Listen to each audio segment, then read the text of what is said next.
ناظرین و ناظرات، السلام علیکم ورحمۃ اللہ وبرکاتہ۔ اس وقت پوری دنیا میں وبائی امراض خوف و ہراس کے پر پھیلائے ہوئے ہیں اور پوری انسانیت لرز رہی ہے۔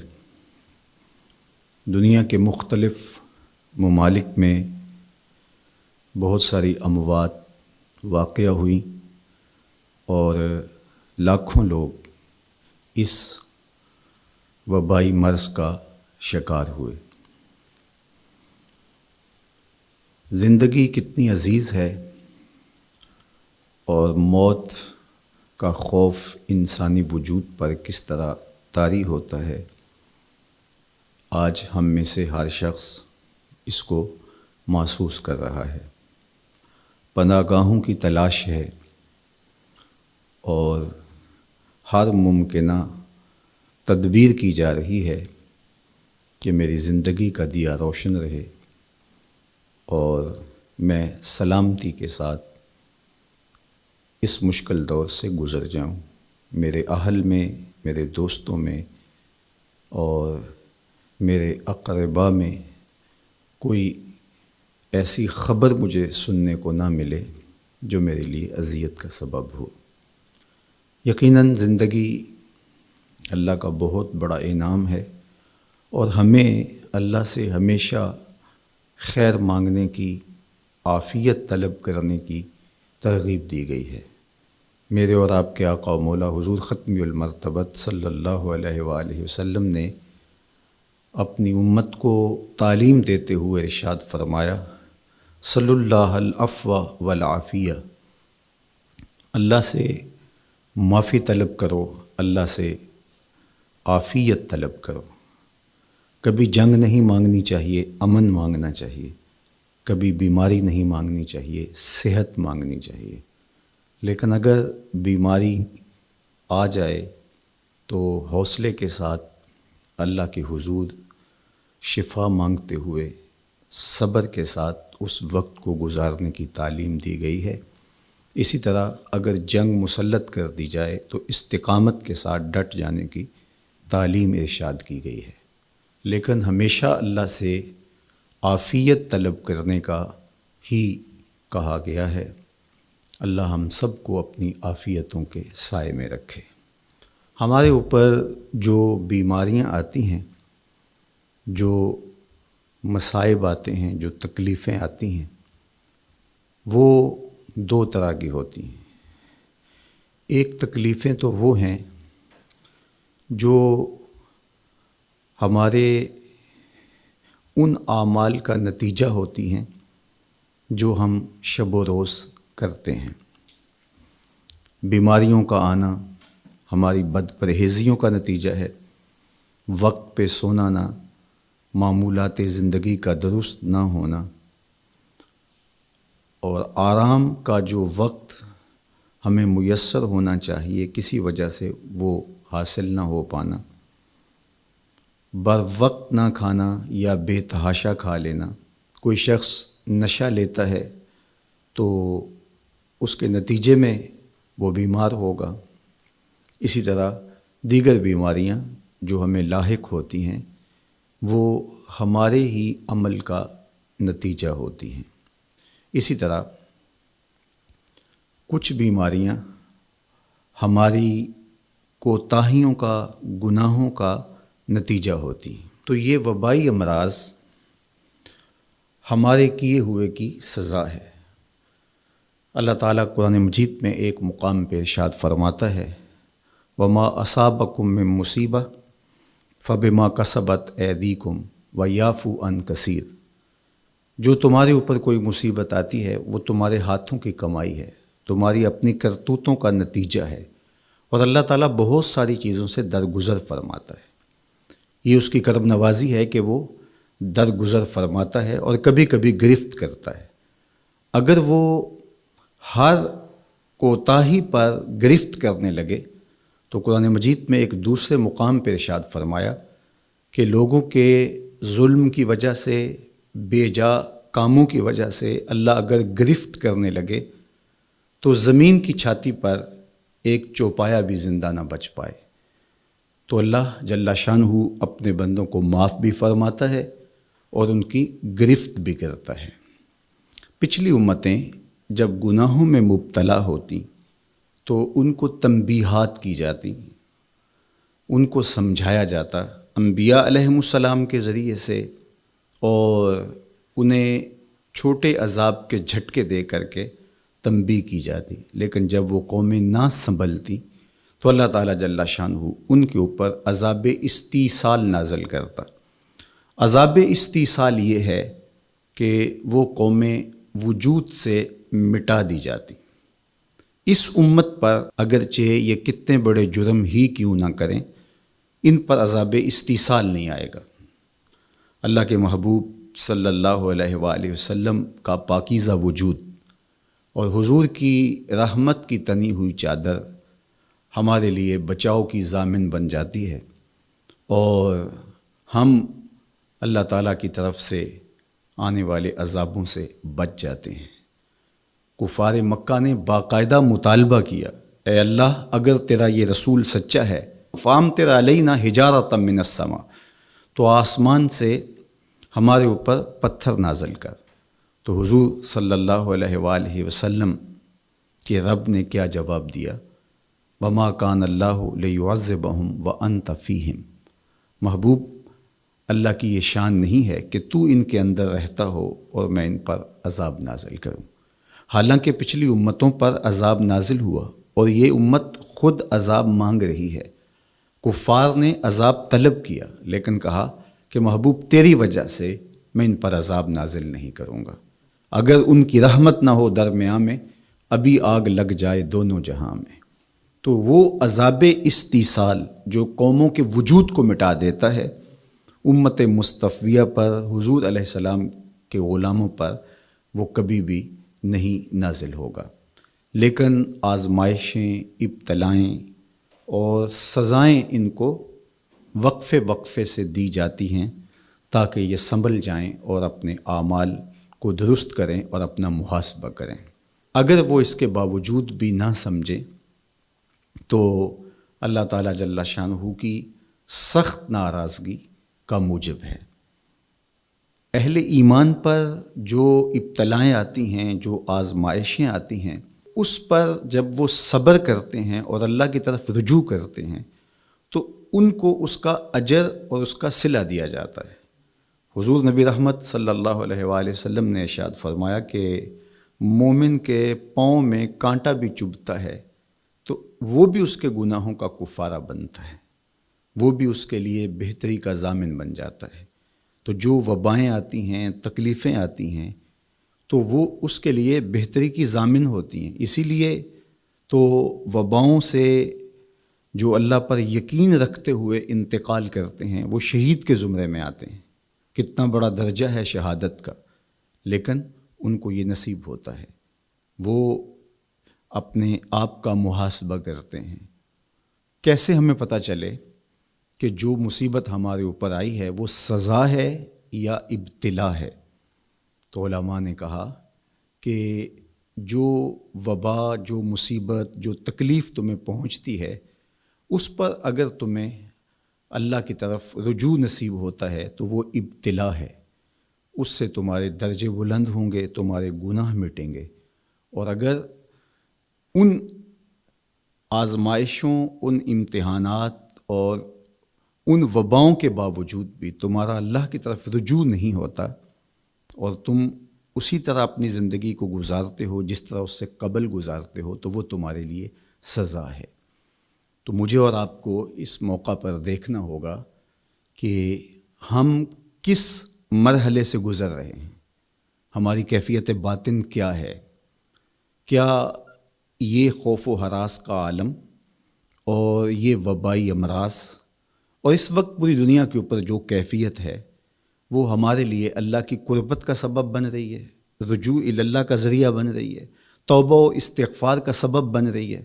ہم اللہ تعالیٰ جل شانہ کی قربت حاصل کرنے کے لیے کوشاں ہو گئے ہیں، یا کہ ہمارے رویے، ہمارا طرز زندگی اور ہمارا انداز معاشرت بالکل تبدیل نہیں ہوا، اور ہم جس طرح کی زندگی پہلے گزار رہے تھے اس طرح کی ہی زندگی بسر کر رہے ہیں، تو پھر یہ ہمارے لیے سزا ہے، ورنہ ہمارے لیے ابتلا ہے، آزمائش ہے، امتحان ہے، اور ہم اس میں اللہ کی قربت کے ذریعے سے اللہ کی پناہ میں آ کے سرخرو ہو رہے ہیں، کامیاب اور بامراد ہو رہے ہیں۔ یہاں ہمیں دیکھنا ہوگا کہ اس وقت سسکتی انسانیت کے لیے ہمارا رویہ کیا ہے۔ کیا ہم نے اشیاء خورد و نوش سے لے کر کے ضروری ادویات تک اور انسانی ضرورت کے لیے اس وبا سے بچنے کے لیے جو ماسک پہنا جاتا ہے اس کو حصول زر کا ذریعہ بنایا، یا کہ ہم انسانیت کی خدمت کے لیے اس وقت میدان عمل میں موجود ہیں؟ تو ہم اپنے عمل سے، اپنے رویے سے اپنے آپ کو جج کر سکتے ہیں، اپنے آپ کو دیکھ سکتے ہیں۔ اقبال نے کہا تھا اپنے دل سے پوچھ، ملا سے نہ پوچھ۔ تو ہمیں اپنے اندر سے فتویٰ ملتا ہے ہم کس جگہ پہ کھڑے ہیں، تو ہمیں اس حوالے سے اپنے آپ کو دیکھنا چاہیے۔ اللہ تعالیٰ جل شانہ نے ہمیں اس ابتلا میں، اس آزمائش میں مبتلا کیا ہے، تو اس میں اس کی حکمت بالغہ کیا ہے ہم نہیں جانتے، لیکن ہم اس کی طرف ہی رجوع کر کے، اس کے حضور عجز کر کے، اپنے گناہوں کی معافی مانگتے ہوئے کثرت استغفار کے ذریعے سے اس میں کامیاب اور سرخرو ہونے کی کوشش کریں۔ اللہ جل شانہ کے محبوب علیہ السلام نے ہمیں مشکلات سے صبر کے دامن کو تھام کر گزرنے کی تلقین کی ہے، اور صبر اجر کا ضامن بنتا ہے، اور اگر بے صبری کے ذریعے سے اور واویلے کے ذریعے سے ہم وقت گزارتے ہیں تو تکلیف تو اس سے کم نہیں ہوتی، لیکن اجر برباد کر بیٹھتے ہیں۔ ہمیں ایسی مشکل گھڑیوں میں صدقہ و خیرات کے ذریعے سے اللہ کی قربت اختیار کرنے کا حکم دیا گیا۔ فرمایا گیا داؤ مرداکم بالصدقہ، اپنے مریضوں کا علاج صدقے سے کرو، تمہارے امراض کا علاج صدقے میں چھپا ہوا ہے۔ جب تم صدقہ کرتے ہو تو مشکلیں ٹلتی ہیں، تکلیفیں دور ہوتی ہیں، اور پھر تضرع کے ساتھ، زاری کے ساتھ، دعاؤں کے ساتھ، التجاؤں کے ساتھ اللہ کے حضور پیش ہو جاؤ۔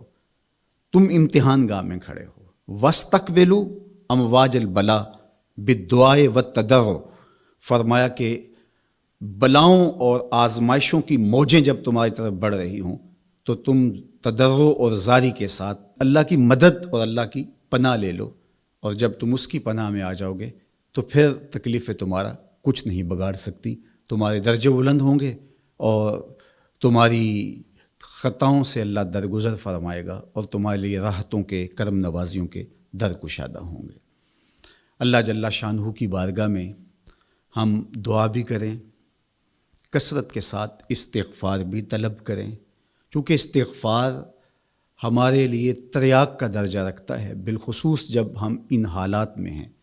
حضرت سیدنا عمر رضی اللہ تعالی عنہ فرماتے ہیں لو نزلت صاعقۃ من السماء ما اصابت مستغفرا، آسمان سے کڑکتی ہوئی بجلیاں بھی نازل ہوں تو جو استغفار کر رہا ہوگا وہ ان سے محفوظ رہے گا۔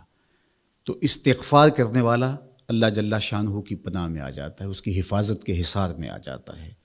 حضرت امام شافعی علیہ رحمہ فرماتے ہیں کہ میری زندگی کا نچوڑ، میں نے جو دین پڑھا ہے، دین سمجھا ہے، تو اس کا خلاصہ یہ ہے کہ ما رأیت انفع للوباء من التسبیح، وباؤں اور ابتلاؤں کے اندر تسبیح سے بہتر میں نے کوئی وظیفہ نہیں پایا ہے۔ تو جب آپ اللہ کی تسبیح بولتے ہیں، اس کی پاکی بولتے ہیں، تو آپ اللہ کی رحمتوں کے حصار میں آ جاتے ہیں، اس کی پناہ میں آ جاتے ہیں۔ تو اللہ تعالیٰ جل شانہ آپ سے مصیبتوں کو اٹھا لیتا ہے، تکلیفوں کو اٹھا لیتا ہے۔ تو استغفار طلب کیجئے، اللہ کی تسبیح بولیے، اور قرآن مجید کی کثرت کے ساتھ تلاوت کیجئے۔ آج جب کہ فرصت کے لمحے ہمارے ہاتھ آ ہی گئے ہیں اور ہم کسی وجہ سے گھروں میں بیٹھ ہی گئے ہیں، تو اس موقع پر ہمیں کتاب اللہ کے ساتھ جڑنا چاہیے۔ کتاب اللہ کے ساتھ ہمارا تعلق جتنا مضبوط ہوگا، اللہ پر یقین اتنا ہی پختہ سے پختہ تر ہوتا چلا جائے گا۔ لیکن آج اگر سویر سے لے کر شام تک اور شام سے لے کر سویر تک ہم اپنا وقت یوں ہی برباد کر رہے ہوں اور ہمیں قرآن مجید کھول کر کے پڑھنے کی توفیق بھی میسر نہ آئے، تو پھر اس کا مطلب یہ ہے کہ ہم اس سزا کو کاٹ رہے ہیں، اس ابتلا سے اللہ کی قربت حاصل نہیں کر رہے۔ تو قرآن مجید کی تلاوت ہمیں اللہ کی قربت دیتی ہے، بلکہ ایک روایت میں آیا کہ جو شخص قرآن مجید کی تلاوت میں مشغول رہا اور اس مشغولیت کی وجہ سے اس کو دعا مانگنے کا موقع بھی نہ مل سکا، اللہ اس کو دعائیں مانگنے والوں سے زیادہ عطا فرمائے گا، چونکہ وہ اللہ کے کلام کے اندر مصروف ہو گیا۔ تو آج کل فرصت کے لمحات میں ہمیں اپنے بچوں کو بٹھا کر کے بھی ترغیب دینی چاہیے کہ وہ قرآن مجید کی تلاوت کریں، اور خود بھی قرآن مجید کی تلاوت اپنے معمولات میں شامل کرنی چاہیے۔ اور جتنے بھی یہ دن ہمیں میسر ہیں، اپنی روٹین اس حساب سے ہم بنا سکتے ہیں کہ قرآن مجید کے ساتھ ہم جڑ جائیں، اور اس کو اگر مفاہیم و مطالب کے ساتھ پڑھنے کا مزاج ہو اور روزانہ 1 پارہ یا 2 پارہ اس کے مفاہیم کے ساتھ، اس کے مطالب کے ساتھ اگر پڑھنا نصیب ہو جائے، تو پھر قرآن مجید کے پیغام کو سمجھنے کا ہمیں موقع مل جائے گا۔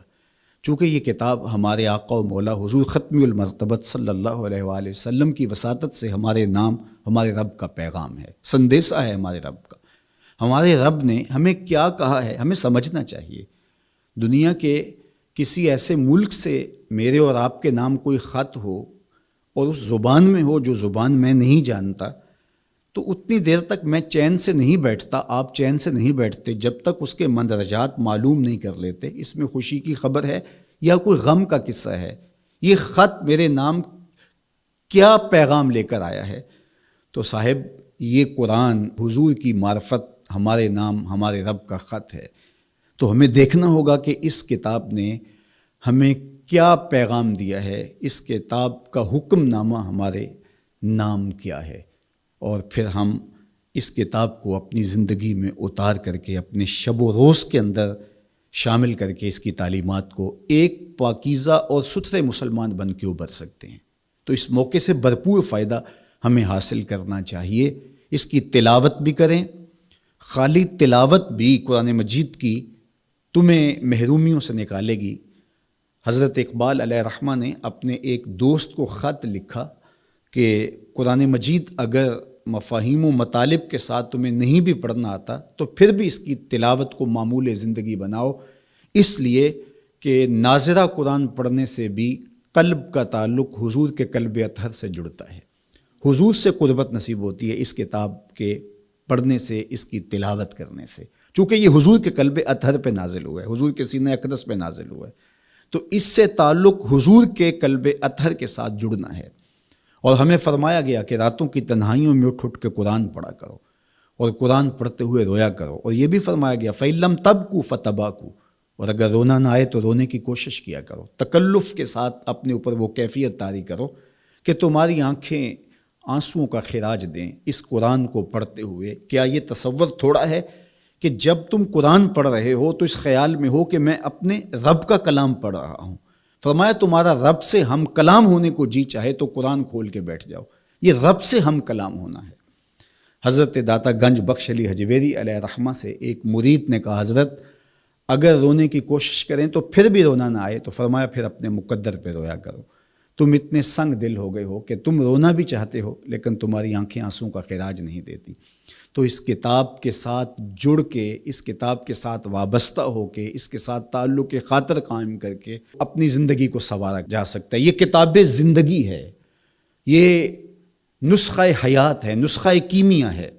فاش می گوئم آنکھ در دل مزمرست، این کتاب نیز چیز دیگرست۔ اقبال نے کہا اگر میں کھل کے بتا دوں جو میرے سینے میں پوشیدہ ہے، یہ کتاب نہیں، یہ کوئی اور ہی چیز ہے، یہ زندگی بخش ہے، یہ حیات آفری ہے، اس کا ایک ایک لفظ نور دیتا ہے، اس کا ایک ایک حرف اجالے بانٹتا ہے۔ بلکہ وہ لوگ جو اس کتاب سے زندگی حاصل نہیں کرتے اور اس کتاب کے ہوتے ہوئے بھی محرومیوں کا شکار ہے، تو بڑی خوبصورتی کے ساتھ اقبال نے تنقید کی اور سوئے ہوئے ضمیر جگانے کی کوشش کی. ببند صوفی و ملا اسیری حیات از حکمت قرآن گیری با آیاتش ترا کار جزی نیست کہ از یاسین او آساں بمیری. اقبال کہتے ہیں تو جاہل صوفی اور کاہل ملا کے ایسے پھندے میں پھنسا کہ تو نے قرآن سے زندگی تلاش نہیں کی. قرآن کی آیتوں سے تجھے صرف اتنا سروکار ہے، جب تیرے بوڑھے کی روح اٹک گئی تو سورہ یاسین لے کے بیٹھ گیا کہ میں اس کی تلاوت کروں اور اس کی روح آسانی سے نکل جائے. اقبال کہتے ہیں اس میں کوئی شک نہیں ہے، مرنے والے کو اس کا فائدہ ہوتا ہے، لیکن مجھے افسوس اس بات کا ہے کہ اس قرآن سے بھی تو نے مرنا ہی سیکھا، کاش اس قرآن سے جینا سیکھ لیا ہوتا. یہ تجھے زندگی کے کرینے سکھاتا، تجھے اسلوب حیات بتاتا، تجھے جینے کا طریقہ بتاتا، تجھے محمد عربی کی دہلیز پہ لے جاتا، تمہیں خدا کی قربت دیتا، خشیت الہی کے اجالے دیتا. یہ کتاب زندگی بخش اور حیات آفری تھی، تو نے کیوں اس کتاب کے ہوتے ہوئے اپنے آپ کو محرومیوں کے سپرد کر دیا؟ تو یہ موقع ہمیں ملا ہے زندگی کی گہما گہمی میں، زندگی کی چکا چون میں، سویر سے شام تک، شام سے سویر تک بھاگم بھاگ لگی تھی. تو کسی وجہ سے لمحے فرصت کے ہاتھ آ ہی گئے ہیں. تو آئیے ہم اپنا ربط کتاب اللہ سے جوڑیں، قرآن سے جڑ جائیں اور اس کی تلاوت کو شعار زندگی بنا لیں. گھر تو می خواہی مسلمہ زیستن نیست ممکن جز بقرآن زیستن. اگر تو مومن بن کے، مسلمان بن کے جینا چاہتا ہے تو قرآن کے بغیر تیرا ایک لمحہ بھی نہیں بیت سکتا. تو اس کتاب کے ساتھ ہمیں وابستہ ہونا چاہیے. روزانہ 1-2 پارے خود بھی پڑھنے چاہیے اور اپنے بچوں کو بھی اس کی ترغیب دینی چاہیے. روزانہ ہماری صبح کا آغاز تلاوت کلام مجید سے ہو تو زندگی کتنی خوشگوار، پر نور، تاباں اور منور ہوگی. تو اس موقع پر میں مشورہ دوں گا اپنے جملہ ناظرین سے، سامعین سے، کہ وہ کتاب اللہ کے ساتھ جڑ جائیں اور یہ کتاب دیکھنا کہ کیسے موتی اچھال کے تمہاری گود میں ڈالتی ہے. یہ دنیا کی واحد کتاب ہے جو اپنے قاری کو اس کے نفسیات کے مطابق، اس کے مبلغ علم کے مطابق، اس کے ظرف کے مطابق اس کو عطا کرتی ہے. دنیا کی کتنی کتابیں ہیں جو ایک عام شخص کے لیے تو دلچسپ ہیں، لیکن جو علم کی بلندیوں پر اڑ رہا ہے تو اس کے لیے اس کتاب میں کچھ بھی نہیں ہوتا. اور کتنی کتابیں ہیں جو اہل علم کے لیے تو سرمایہ ہیں، لیکن جو نچلے درجے کا عام شخص ہے اس کو اس کی سمجھ ہی نہیں آتی. لیکن قرآن ایک ایسی کتاب ہے، اس کو جس طبقہ زندگی سے تعلق رکھنے والا پڑھے، چاہے وہ ایک عام شخص ہو اور چاہے وہ بہت بڑا مدقق ہو، جو بھی پڑھے قرآن اس کو اس کے ظرف کے مطابق فیض دیتا ہے. ہم ہوئے، تم ہوئے کہ میر ہوئے، اس کی زلفوں کے سب ہی اسیر ہوئے. یہ اس کتاب کا اعجاز ہے، اس کتاب کا کمال ہے، اور یہ اپنے پڑھنے والوں کے لیے آسان ہے، رشد و ہدایت کی ضامن ہے اور اللہ کی قربت کا ذریعہ ہے. ہمیں زندگی گزارنے کا اسلوب دیتی ہے اور حیات آفرین کتاب ہے. تو اس کے ساتھ ہمیں جڑنا چاہیے اور اس موقع سے ہمیں بھرپور فائدہ حاصل کرنا چاہیے. ایک بات میں یہ بھی عرض کرنا چاہوں گا کہ اس موقع پر خاص طور پہ ہمیں تھوڑا سا اپنا محاسبہ کرنے کے لیے بھی وقت مل گیا ہے. بھاگ دوڑ کے اندر سویر سے شام تک ہمیں اپنے آپ پر غور کرنے کا موقع نہیں ملا اور مقصد حیات کو سمجھنے کی فرصت نہیں ملی. ہم کیوں آئے تھے دنیا پر؟ مقصد زندگی کیا تھا؟ کیا رزق کمانا ہی مقصود حیات تھا؟ چلو حلال ہی صحیح، یہ تو کام چیونٹی بھی کرتی ہے، صبح اپنی بل سے نکلتی ہے، کسی کو ضرر نہیں دیتی، تکلیف نہیں پہنچاتی، حلال رزق جمع کرتی ہے اور شام تک وہ اس کام میں لگی رہتی ہے.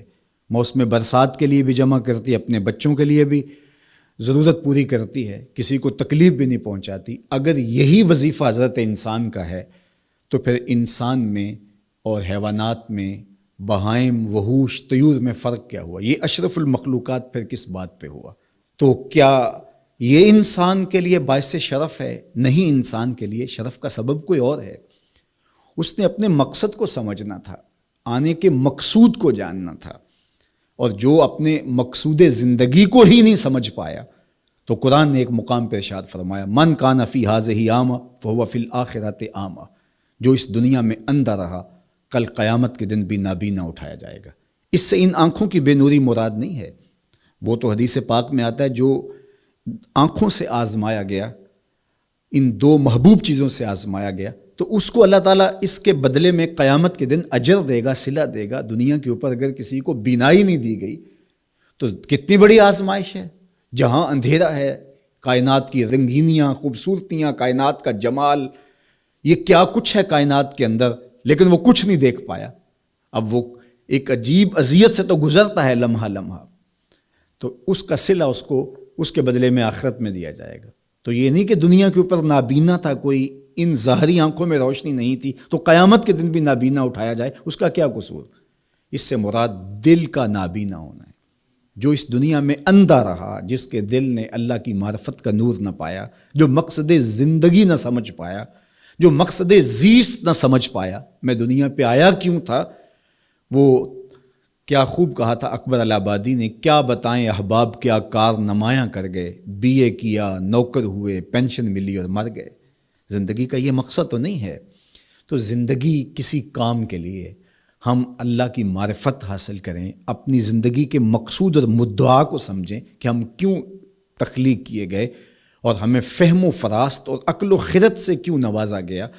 تو وہ مقصد اگر ہم نے نہیں پایا تو اس موقع پہ ہمیں اپنا محاسبہ کر کے غور کرنا ہوگا اور اپنی زندگی کی راہوں کو درست کرنا ہوگا۔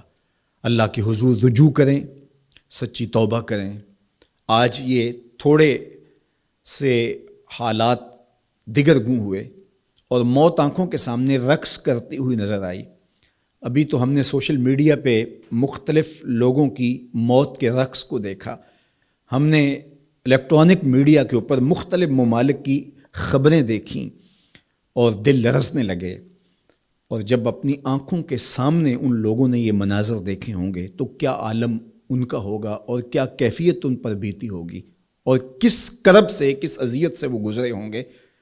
اور ہزاروں انسانوں میں سے کوئی ایک شخص آغوش موت میں اترا، اور اس کی سسکیاں اور آخری لمحے اس کی تڑپ اور اس کی بے چینیاں اور اس کے خاندان کی محرومیاں اور ان کی آنکھوں سے برستے ہوئے آنسو دل لرزا دیتے ہیں۔ تو ذرا 2 لمحوں کے لیے تصور کر لیجئے کہ اربوں انسان ہیں، تو چند ہزار لوگ آغوش موت میں اترے تو ہمارا وجود لرزنے لگا، تو وہ لمحہ کتنا دردناک ہوگا جب یہ زمین بھی لپیٹی جا رہی ہوگی، جب آسمان بھی لپیٹا جا رہا ہوگا اور ہر ذی روح اس دنیا سے رخصت ہو رہا ہوگا، اور خوف قیامت اور قیامت کا وہ زلزلہ، وہ جھٹکا، اپنے اطراف میں دائیں بائیں آگے پیچھے لاشیں گرتی نظر آئیں گی، اور پھر جسموں کے پرزے اڑتے ہوئے دکھائی دیں گے۔ اذا زلزلت الارض زلزالها واخرجت الارض اثقالها وقال الانسان ما لها یومئذ تحدث اخبارها۔ وہ داروگیر کے لمحے، وہ ایک خوفناک چنگھاڑ اور چیخ، وہ اتنا دردناک لمحہ ہوگا کہ ہول قیامت سے پیدا ہوتے ہوئے بچے کے بال سفید ہو جائیں گے۔ وہ اتنا دردناک لمحہ ہوگا۔ تو وہ لمحہ بھی آنے والا ہے اور ہم سب لوگ آغوش موت میں اترنے والے ہیں۔ اگر اس وبا سے میں اور آپ بچ کے نکل بھی جاتے ہیں تو کیا موت سے ہم بچ پائیں گے؟ تو یہ ہمارے لیے ایک جھنجھوڑنے کا لمحہ ہے، ہمیں تنبیہ کی جا رہی ہے، یہ تازیانہ عبرت ہے ہمارے لیے، اور ہم اپنی آخرت کی بہتری کے لیے کوشش کر لیں اور دیکھیں کہ یہ لمحات زندگی کے اور یہ گھڑیاں جو آج ہمیں میسر ہیں، ایک وقت آئے گا یہ بھی میسر نہیں ہوں گی، اور اگر آج ہم نے عبرت حاصل نہ کی تو پھر سوائے ہاتھ ملنے کے کچھ نہیں ہوگا۔ وہ ایک فقیر تھا، بازار سے گزر رہا تھا تو لوگوں کو دنیا میں کھوئے ہوئے دیکھا تو دل میں رحم جاگا، تو ان کو سمجھایا کہ یہ سب کچھ دنیا ہی نہیں ہے، اس دنیا کے بعد بھی کوئی جہاں ہے، تم نے کسی کے حضور پیش ہونا ہے اور اپنے اعمال کی جواب دہی تمہارے کندھوں پہ ہے، تو آؤ اپنی آخرت کو یاد کرو اور اپنے رب سے تعلق جوڑ لو۔ لوگوں نے کہا جا بابا کام کر، تجھے کیا پتہ کہ دنیا کی لذتیں کیا ہیں اور ہم کس کام کاج میں لگے ہیں، جا اپنا کام کر۔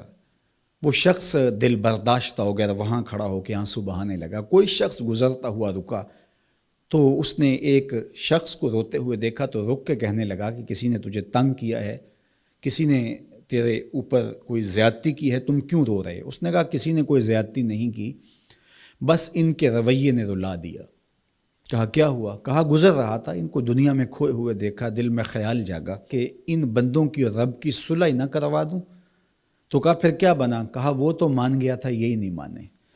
وہ تو کہتا تھا لے آ میری دہلیز پہ، میں سارے گناہ معاف کر دوں گا۔ التائب من الذنب کمن لا ذنب لہ، گناہ سے توبہ کرنے والا ایسا ہو جاتا ہے جس طرح اس نے گناہ کیا ہوا ہی نہیں۔ نامہ اعمال سے بھی گناہ مٹا دیے جاتے ہیں، فرشتوں کی یادداشتوں سے بھی محو کر دیے جاتے ہیں، اور گناہ جس جگہ پہ کیے زمین گواہ ہوتی ہے، ہاتھ پاؤں گواہ ہوتے ہیں، سب جگہوں سے محو کر دیے جاتے ہیں۔ اور گناہ سے توبہ کرنے والا ایسے ہوتا ہے جیسے اس نے ابھی ماں کے پیٹ سے جنم لیا ہو۔ تو کہا وہ تو کریم ہے، سورج ابھی مغرب سے طلوع نہیں ہوا، رحمت کا در کشادہ ہے، توبہ کا دروازہ بند نہیں ہوا، تو میرا خیال تھا ان بندوں کی اور رب کی صلح کروا دوں۔ تو وہ تو مانتا تھا ہم تو مائل بکرم ہیں، کوئی سائل ہی نہیں، لیکن ان سے بات کی تو یہ نہیں مانے۔ خیر وقت گزر گیا، وہی شخص 2-1 دن کے بعد قبرستان کے قریب سے گزرا تو وہی فرد وہاں روتا ہوا پایا گیا۔ تو اس نے پھر اپنی گاڑی، اپنی سواری روکی اور کہا بابا عجیب شخص ہے، بازاروں میں بھی روتا ہے، قبرستانوں میں بھی روتا ہے، آج کیا مسئلہ تجھے ہوا؟ کہا مسئلہ وہی میرا کل پرسوں والا ہے۔ کہا کیا ماجرا ہوا؟ کہا بازار میں گیا تھا اور میرا خیال تھا کہ بندوں اور رب کی صلح کروا دوں، وہ تو مان گیا لیکن یہ نہیں مانے، مایوس ہو کے آج قبرستان والوں کے پاس آ گیا اور یہاں میرا خیال یہ ہوا ان کی اور اس کی صلح کروا دوں۔ تو بڑی دلچسپی سے پوچھا کہ آج کیا بنا؟ کہا آج یہ مان گئے ہیں، وہ نہیں مانتا۔ تو قبل اس سے کہ ہم مانیں، یا لیتنی قدمت لحیاتی، ہائے میں نے یہ زندگی آخرت کے لیے آگے بھیج دی ہوتی، لیکن وقت بیت چکا ہو۔ تو آج وقت ہے، وقت پر کافی ہے قطرہ بھی آب خوش ہنگام کا، جل گیا جب کھیت برسا می تو پھر کس کام کا۔ میں نے تو کتب میں پڑھا ہے کل قیامت کے دن نیکوکار بھی پچھتائیں گے، بدکار بھی پچھتائیں گے۔ بدکاروں کا پچھتانا تو سمجھ میں آتا ہے، نیکوکار کیوں پچھتائیں گے؟ جب وہ اپنے اچھے اعمال کی جزا دیکھیں گے تو وہ پچھتائیں گے، جو چند لمحے ضائع کر دیے وہ بھی کیوں ضائع کر دیے، وہ بھی یاد الہی میں بسر کیے ہوتے۔ اور جنہوں نے اپنی زندگی گناہوں میں گزار دی، خواہشات نفس میں گزار دی، آرزوؤں اور تمناؤں میں بسر کر دی، 2 دنی 4 کے چکر میں پڑے رہے، دولت کے انبار لگ گئے، پھر بھی نفس رجا نہیں ہے، اندر کی خواہشات تشنا کی تشنا ہی رہیں، پھر بھی سیرابی نہیں ہوئی۔ کوزائے چشم حریصاں پر نشد، تا صدف کانے نشد پر در نشد۔ رومی علیہ رحمہ فرماتے ہیں حریص کی آنکھ کا پیالہ نہیں بھرتا۔ کہا کہ جب تک صدف کانے نہیں ہوتا اس میں موتی نہیں آتے، اور سادی شیرازی بولتے ہیں کہ پیٹ بھر جاتا ہے، آنکھ نہیں بھرتی۔ تو ساری زندگی حال من مزید کے نعرے لگاتے رہے، جتنا بھی میسر ہوا پھر آگے بڑھتے رہے، آگے بڑھتے رہے، کسی جگہ پہ بھی فل سٹاپ نہ آیا، اور زندگی یوں گزرتی رہی، بسر ہوتی رہی، اور اپنی زندگی برباد کر دی، حتیٰ زرتم المقابر، یہاں تک کہ قبروں میں جا پہنچے۔ تو آج اپنی آنکھوں کے سامنے موت کا رقص دیکھ رہے ہیں، اور ہم پوری کائنات کے اندر دیکھ رہے ہیں کہ جو وسائل سے مالا مال تھے، جنہوں نے دنیا کو تسخیر کرنے کا دعویٰ کیا تھا، جن کا خیال یہ تھا کہ ہم ہر طرح کے حالات سے نپٹنے کی صلاحیت رکھتے ہیں، ہمارے پاس تمام وسائل میسر ہیں، لیکن آج کس طرح بے بسی کی تصویر نظر آتی ہیں۔ ایک چھوٹا سا وائرس ہے جو خوردبین سے دیکھا جاتا ہے، اور اس نے انسان کو بے بس کر دیا۔ تو انسان کو سمجھنا چاہیے کہ اللہ کی طاقت کتنی ہے۔ ایک تو قیامت کے دن جب لوگ آغوش موت میں ہوں گے، اور بڑے بڑے متکبرین، سرکش، متمردین، بادشاہ، شہنشاہ، کج کلا آغوش موت میں ہوں گے، تو اللہ تعالیٰ فرمائے گا آج کس کی بادشاہی ہے؟ تو کوئی نہیں بول سکے گا۔ اللہ فرمائے گا انا المالک، میں بادشاہ ہوں۔ فرمائے گا این المتکبرون، تکبر کرنے والے کہاں ہیں؟ تو کہاں ہوں گے تکبر کرنے والے؟ کوئی سر اٹھانے کے قابل نہیں ہوگا۔ اللہ فرمائے گا میں ہوں متکبر، کبریائی مجھی کو زیبا ہے۔ تو یہ کل جو ماننا ہے تو اچھا نہیں کہ آج ہی مان لیں اور اپنی زندگی کو اس کی راہوں پہ لگا لیں۔ تو یہ مختصر زندگی اللہ کی امانت ہے۔ اللہ جل شانہ ہمیں اس زندگی کو اس کے راستے میں لگانے کی توفیق دے۔ یہ آزمائش کی گھڑیاں یہ سزا کے جھٹکے، یہ عبرت کے تازیانے، یہ ہمارے سمجھانے کے لیے ہوتے ہیں۔ حضرت امام غزالی فرماتے ہیں یہ ڈوبتا ہوا سورج روز ہمیں بتاتا ہے کہ میاں زندگی پائیدار نہیں ہے، ایک دن تمہاری زندگی کا سورج بھی ڈوب جانا ہے۔ یہ پھیلی ہوئی قبریں، یہ جوانی سے بڑھاپے کی طرف بڑھتے ہوئے لوگ، یہ اٹھتے ہوئے جنازے، یہ سب کچھ تمہیں بتاتے ہیں۔ تم سمجھو اور اپنی زندگی کو خیر کی راہوں پہ ڈال لو۔ آج لمحہ ہے زندگی کا موجود لمحہ، اور آج کا پچھتاوا کل کی بہتری کی ضمانت ہوگا۔ کل کا پچھتاوا سوائے حسرت بڑھانے کے اور کچھ نہیں ہوگا۔ اللہ مجھے آپ کو زندگی کی اچھائیاں نصیب فرمائے۔ اج ساوی نے کھلے راہ وی نے، انج ٹوک انوکھڑے ٹوکدے نہیں، ٹر پویں تے پینڈے مک جاندے، گھر بیٹھے فاصلے مکدے نہیں۔ تو آج ایک ایک قدم بھی چلیں گے تو منزل تک پہنچ جائیں گے، لیکن کل یہ قدم شل ہو جائیں گے، یہ زباں بولنے سے بند ہو جائے گی۔ یہ دارالعمل ہے، وہ دارالجزا ہے، پھر دارالجزا میں عمل نہیں ہوگا، پھر پچھتاوا، پھر ڈاڈا پچھتاوا، سخت پچھتاوا، حسرت پہ حسرت، دکھ، اذیت۔ ہائے کوئی چیخ چیخ کے کہتا تھا، میں اس کی بات مان لیتا، میرے گھر میں قرآن پڑھا تھا، میں کھول کے دیکھ لیتا، میں مصلحین کی بات سن لیتا، میں اٹھتے ہوئے جنازوں سے کچھ سمجھ لیتا، میں قبرستانوں میں جاتا، ٹوٹی شکستہ قبریں مجھے کوئی کہانی سنا رہی تھی، جن کا طوطی بولتا تھا، پھر ان کی قبروں پہ خاک بھی اڑتی میں نے دیکھی، لیکن میں نے کسی سے عبرت حاصل نہ کی۔ میں نے سمجھا کہ یہ جوانی ہمیشہ رہے گی، یہ زندگی ہمیشہ رہے گی، لیکن سارا خواب تھا ٹوٹ کے بکھر گیا۔ تو آج پچھتاوا ہے، تو کل جو پچھتانا ہے تو آج ہی پچھتا لیں، اور اپنی زندگی کو اللہ اور اس کے رسول کی راہوں پہ لے آئیں۔ اللہ مجھے آپ کو اپنی راہوں کا مسافر رکھے، اور زندگی کو حضور علیہ الصلاۃ والسلام کی اطاعت کے، فرما برداری کے دائرے میں لے آئیں۔ وآخر دعوانا ان الحمد للہ رب العالمین، الحمد للہ رب العالمین، والصلاۃ والسلام علی اشرف الانبیاء والمرسلین۔ اللہ اٹھے ہوئے ہاتھ، پھیلی ہوئی جھولیاں اپنی رحمتوں سے بھر دے، بخت کی بہاریں نصیب فرما دے، مقدر کی خزائیں رخصت کر دے۔ جئیں تو تیرے لیے، مریں تو تیرے دین کے لیے، زندگی کی آخری ہچکی تک تیرے رسول کے وفادار رہیں۔ ہر علت، ہر قلت، ہر ذلت سے رہائی عطا کر دے، اپنے محبوب کے در کی گدائی عطا کر دے۔ نفس اور شیطان کے مکر و فریب سے، دجل و تلبیسات سے ہماری حفاظت فرما۔ اے اللہ ان وباؤں سے نجات عطا کر دے۔ اے اللہ تیری مخلوق تڑپ رہی ہے، سسک رہی ہے، میرے مالک اپنی مخلوق پہ رحم فرما، اور اپنا خاص کرم فضل ان پہ نازل کر دے۔ اے اللہ اس وبائی مرض سے نجات عطا کر دے، اپنا خاص کرم فضل اللہ امت مسلمہ کا مقسوم کر دے۔ اللہ میرے وطن کی خیر فرما، میرے ملک کو امن کے اجالے عطا کر دے۔ اللہ میرے ملک کی معیشت کو جمال عطا کر دے، خیر، خیریت، برکت، رحمت اور راحت ہمارا مقدور کر دے۔ اٹھے ہوئے ہاتھ خالی نہ موڑنا، پھیلی ہوئی جھولیاں اپنی رحمتوں سے بھر دے۔ ساری زندگی اپنی چوکھٹ کا فقیر رکھنا، اپنی دہلیز کا نوکر رکھنا، کبھی کسی کا محتاج نہ کرنا، ہمیشہ اپنی چوکھٹ کا فقیر رکھنا۔ اللہ ہم تیرے عاجز، ناتواں، کمزور بندے تیری دہلیز پہ ہاتھ پھیلائے، جھولیاں پھیلائے تیری رحمت کی بھیک مانگ رہے ہیں۔ میرے مالک اپنے کرم سے ہماری جھولیاں اپنی رحمتوں سے بھر دے۔ اس وبائی مرض سے اہل وطن کو، پورے عالم کو نجات عطا کر دے۔ اے اللہ اس مرض کو دور کر دے، اس کو ہواؤں میں اڑا دے، دنیا کے افق سے اس کو غائب کر دے۔ اللہ جو موجود ہے اس کے لیے اپنے کرم سے دوائیں نصیب فرما۔ اے اللہ اپنا خاص کرم فضل اس وطن پاکستان کے شامل حال فرما، جو مسیحا قوم کے اس وقت اس بیماری کے ساتھ نبرد آزما ہیں اور مشکل حالات کے اندر مریضوں کی دیکھ بھال کر رہے ہیں۔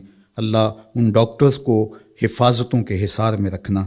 ہماری پاک فوج، ہماری پولیس اور ہمارے ادارے جس طرح اس مشکل گھڑی میں قوم کے ساتھ آ کھڑے ہوئے، اپنی جانوں کو ہتھیلیوں پہ رکھ کے، اے اللہ ان کی حفاظت فرما، ان کے اہل و عیال کی حفاظت فرما، ان کے بچوں کی حفاظت فرما، ان کی نسلوں کو خوشبودار رکھنا اور اپنی پناہوں کا حصار عطا کرنا۔ اللہ میرے وطن میں نظام رسول کی بہاریں پیدا کر دینا۔ اللہ خیر اور بھلائی مقسوم کر دینا۔ اے اللہ سسکتی انسانیت کا یہ درد دیکھ کر کے دنیا کے جو کارپرداز ہیں ان کو یہ سوچنے کی توفیق دے کہ کشمیر میں، القدس میں اور دیگر بلاد اسلامیہ کے اندر سسکتی انسانیت کیسے وقت کاٹتی ہے، اور دنیا کے اوپر امن کے لیے پائیدار کوششیں کرنے کی توفیق عطا فرما۔ اللہ ہمارے اٹھے ہوئے ہاتھ خالی نہ موڑنا، جملہ ناظرین کی جتنی دعائیں ہیں اللہ اپنے کرم سے مستجاب فرمانا، بے اولادوں کی جھولیاں اولاد سے بھر دینا، دکھیوں کے دکھ دور فرمانا، پریشان حالوں کی پریشانیاں دور فرمانا، بیماروں کو شفا عطا کر دینا، بے اولادوں کی گودیاں اولاد سے ہری کر دینا، انہیں اولاد نرینہ بھی بخشنا، اولاد مادینہ بھی بخشنا، اور ان پر اپنی خاص رحمات کا نزول کر دے۔ وصلی اللہ تعالی علی النبی الامین وعلی آلہ واصحابہ اجمعین۔